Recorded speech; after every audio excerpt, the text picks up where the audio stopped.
கிட்டப்போ அப்படிதான் என் பக்கம் வந்து நில்லு மாதரா ரசங்கா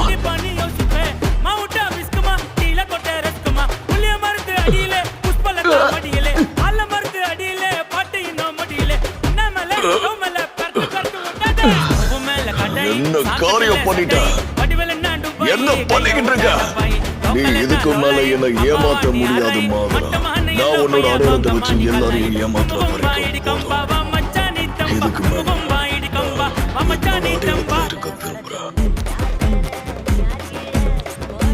ஆனா இப்பவும் முன்னாடி நிக்கிறது உக்காக யாகணும்னு ஆசைப்பட்ட ஒபிட்ட உச்சியோடா